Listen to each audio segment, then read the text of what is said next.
시장에 특별한 움직임이 있을 때 저 개인적으로 항상 궁금합니다. 이분은 시장을 어떻게 보내고 계실까, 그리고 어떻게 판단하실까 항상 궁금한데요. 오늘 그 답을 들어보도록 하겠습니다. 한국투자증권 법인금융센터 장용혁 팀장과 함께합니다. 어서 오십시오. 네, 안녕하세요. 예.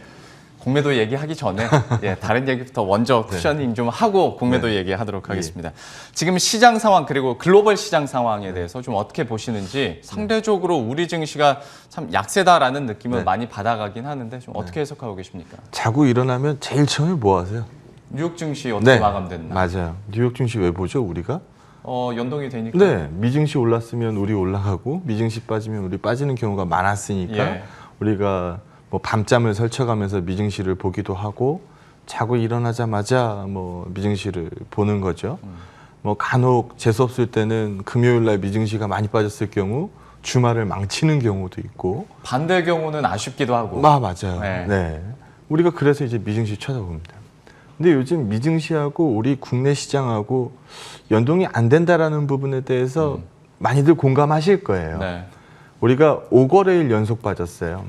우리 증시가 어떻게 보면 지난주 월요일 마지막으로 올라서고 화수목금 어제까지 해서 5거래일 연속 빠졌거든요.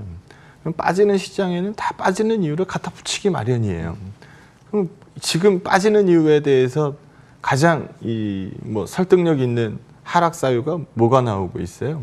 공매도 뭐 얘기 나오고 있거든요. 미리 좀 떨었다. 어제 뭐 공매도가 뭐 8천억 이상 쏟아졌다.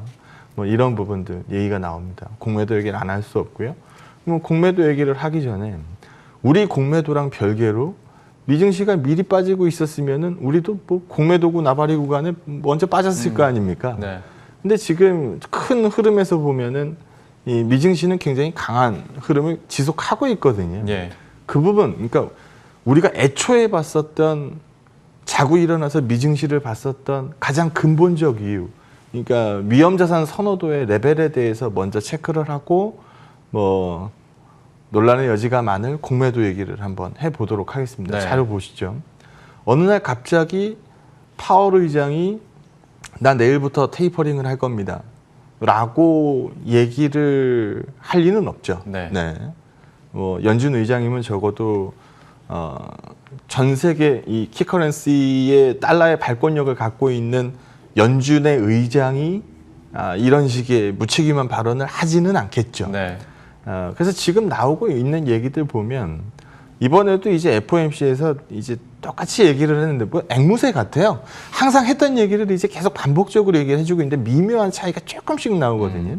지금 자신감에 대해서 피력하고 있으면서 좀 이제 눈에 띄는 부분은 백신 얘기하고 재정정책 얘기를 하고 있어요. 이걸 기반으로 경제가 굉장히 빠르게 이제 좋아질 거다라는 부분에 대해서 얘기를 하고, 뭐 상당한 위험이 남아있다라고 지난 성명서까지는 적혀 있었는데 상당한이라는 표현이 삭제가 되고, 이거는 뭐 약간 미묘한 차이기는 하지만 우리가 이 성명서를 이제 지난달 거하고 바뀐 거 뭐 있나 이렇게 보다 보면은 눈에 띄는 대목들이거든요.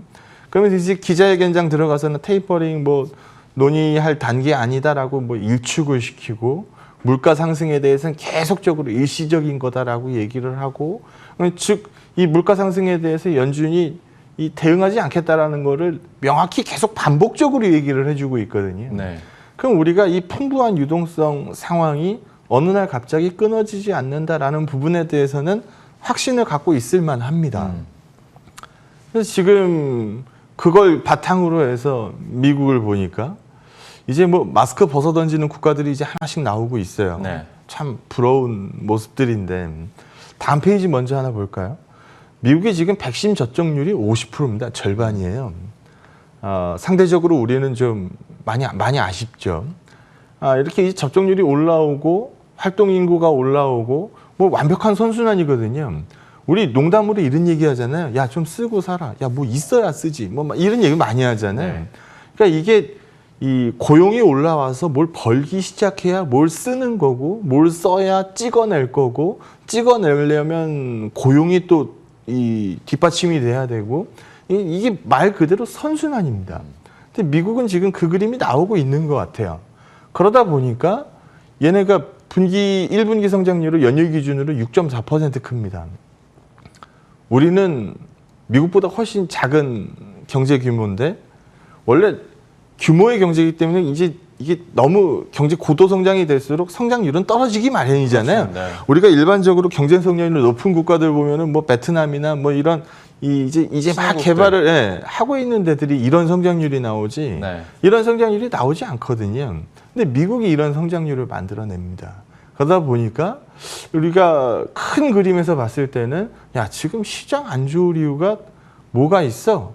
라고 얘기를 하는 거고 그러다 보니까 자고 일어나면 미증시가 항상 뭐 신고가 경신 뭐 이런 그림들을 계속적으로 보여주고 있는 거죠. 그래서 뭐 선순환이 돌다 보니까 뭐 소매 판매 데이터, 뭐 소비 심리 지수, 뭐 이런 중심축들에 대한 미경제 70%는 소비니까 뭐 여기에 대해서 굉장히 긍정적 그림들이 만들어지고 있습니다. 그러니까 시장이 좋죠. 그러다 보니까 여기 그림에서도 보는 것처럼 금융시장에 대한 스트레스가 없어요. 빅스가 낮고 금융시장 스트레스 지수가 뭐 여전히 안정적인 그림을 보이고 있고 이런 걸 바탕으로 해서 뭐 시장 괜찮습니다라고 얘기를 하고 있는 거죠.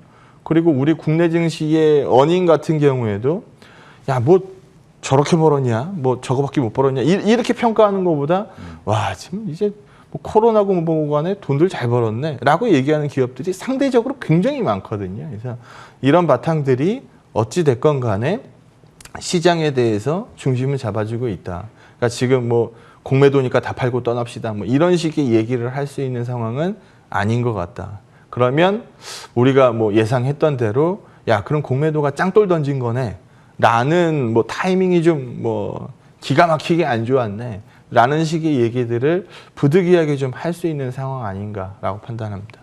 공매도로 넘어가기 전에 그러면 이거 하나만 좀 여쭤볼게요. 네. 그러니까 코끼리도 다리만 짖느냐 코만 짖느냐 좀 차이일 수도 있겠으나 네. 앞에서 보여주시는 이런 미국 경제를 중심으로 해서 지표 개선이 되다 보니까 당연히 또 걱정하는 사람 입장에서는 아 연준이 그러면 야 인플레 이만큼 테이퍼링 얘기 나오고 네. 혹자는 그래서 6월 FOMC 아니야 8월 잭슨홀 미팅에서 뭐 하나 나온다 뭐 네. 이런 얘기까지 하거든요. 네, 네, 네. 이런 우려가 나온 이유에 대해서 좀 어떻게 평가하세요? 사실 연준이 대응할 수 있는 게 사실 물가에 대해서 대응을 안 할 수는 없거든요. 각국 중앙은행들의 제일 첫 번째 원칙은 물가에 대한 대응이에요. 네. 물론 고용에 대해서 연준이 언급을 하고는 있습니다만 각국 중앙은행, 우리 한국은행도 마찬가지입니다. 물가를 기반으로 해서 이 재정 정책을 끌고 가는 게 이 각국 중앙은행들의 일원칙이거든요. 그렇죠. 네. 그렇기 때문에 얘기가 나오는 부분에 대해서 얼마든지 뭐 논의가 될 수는 있어요. 하지만 어느 날 갑자기는 없습니다. 그렇죠. 네. 그러니까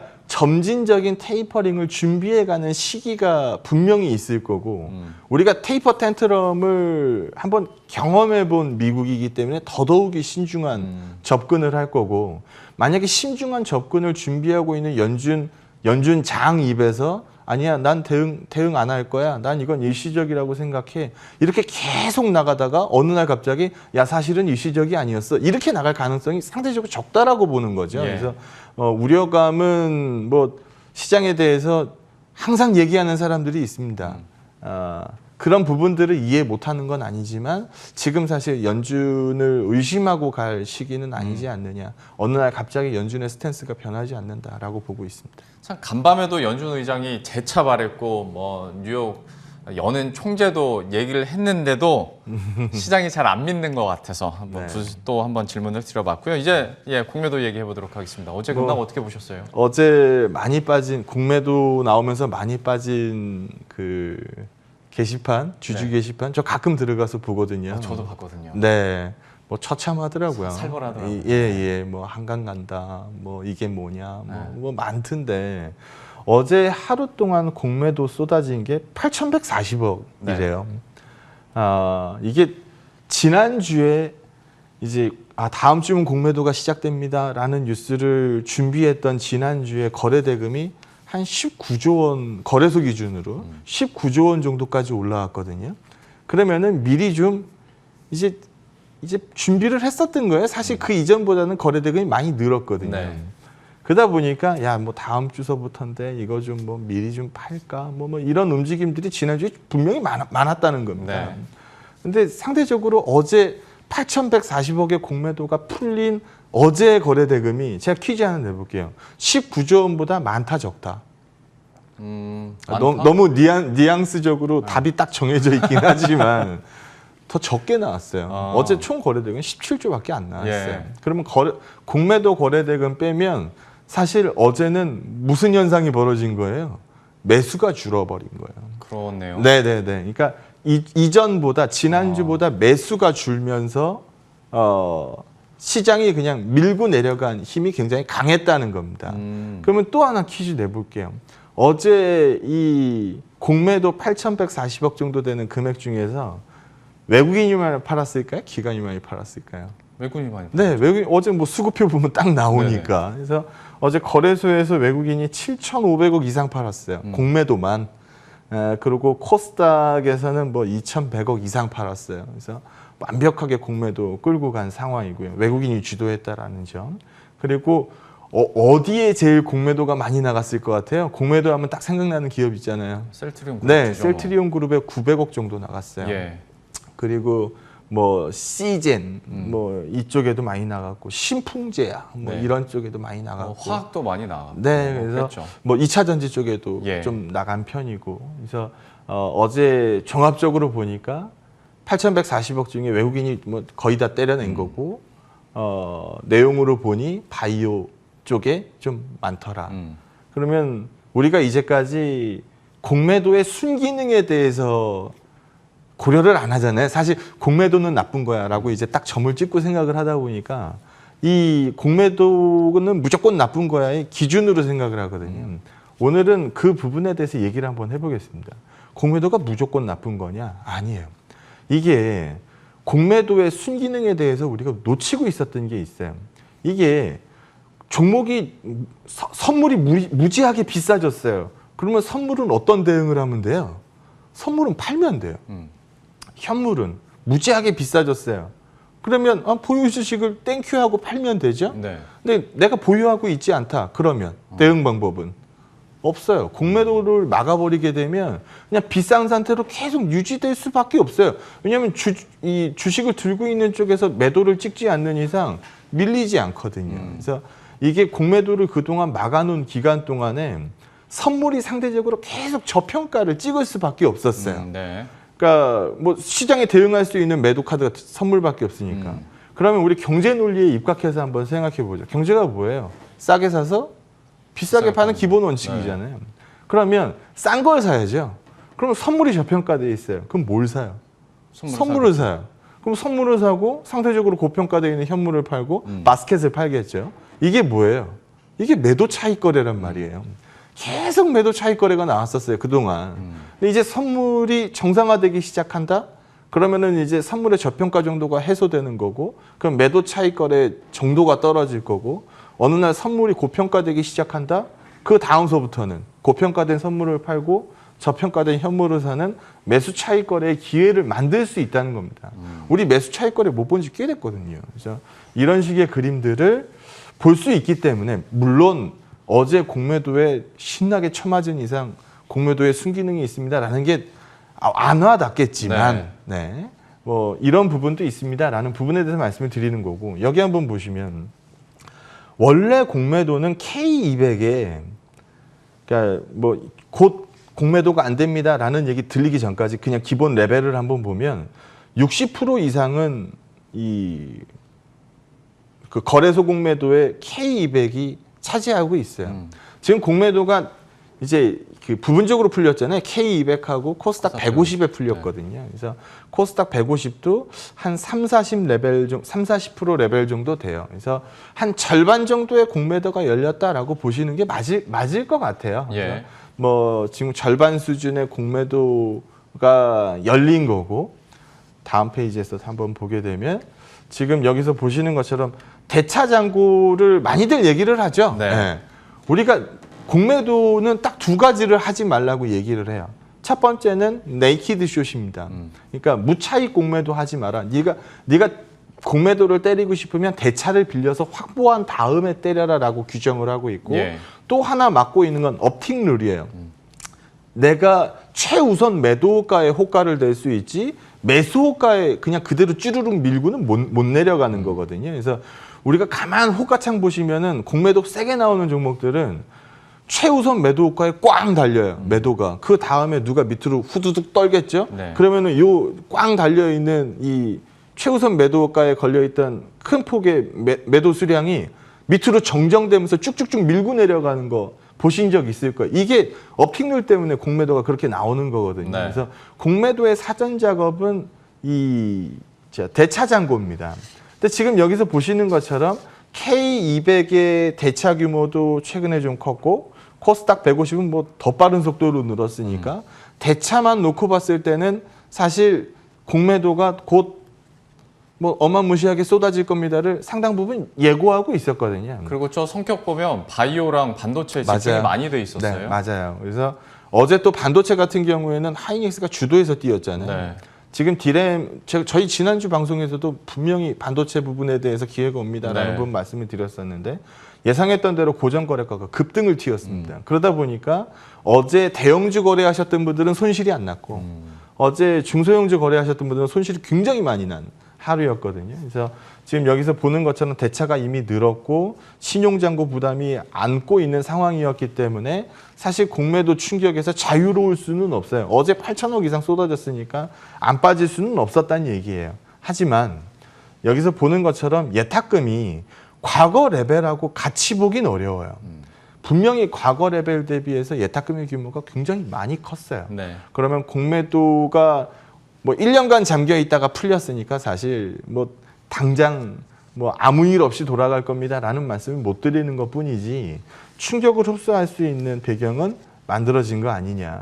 그리고 이 과정에서 좀 전에 얘기했었던 것처럼 항상 선물의 저평가가 일반적이었던 이 환경을 1년을 살았는데 이제는 그런 그림들이 좀 완화되면서 어떻게 보면 매수 차익 거래에 대한 기회를 만들어갈 수 있는 기반이 이제 생기기 시작하는 거 아니냐라는 부분에 대해서 말씀드립니다. 그래서 어제 흠칫 놀랐었던 이 종목들이 굉장히 많았었거든요.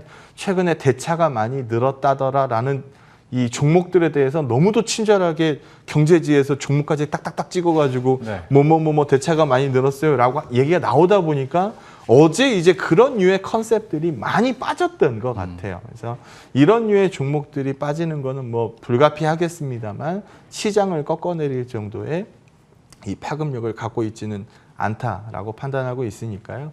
오늘 시장 한번 보시고 판단하시기 바랍니다. 예, 그러면 마지막으로 오늘 시장 전략 좀 한마디로 정리해 본다면 어떻게 볼 수 있을까요? 참 아이러니하게도 우리가 뭐 예전에 뭐 동시만기일 같은 거 네. 되기 전에 리포트들 막 보잖아요. 이번 만기일은 어떨까? 뭐 물론 뭐 맞지도 않지만 프로그램 보고 베이시스 네네네. 그 작업만 뭐 했었는데. 사전 신고 들어온 거 얼마 있냐? 네. 뭐 이거 뭐 맞지도 않지만 항상 보면은 이번 만기일은 괜찮을 겁니다라고 하면은 항상 꽝 두드려 맞았던 경우가 많았고 아우 이번 만기일은 뭐 아무 영향 없어요. 오히려 좋을 수도 있어요라고 하면은 이제 꽝 맞고 아이고 큰일 났습니다. 이번에 뭐 쌓여 있는 잔고가 얼마고 이게 뭐 출회되면은 얼마까지 밀릴 수 있습니다. 그러면은 뭐 아무 일 없거나 뭐 평타를 치는 경우가 많았었는데 지금 공매도도 지난 한 주간 내내 녹였어요.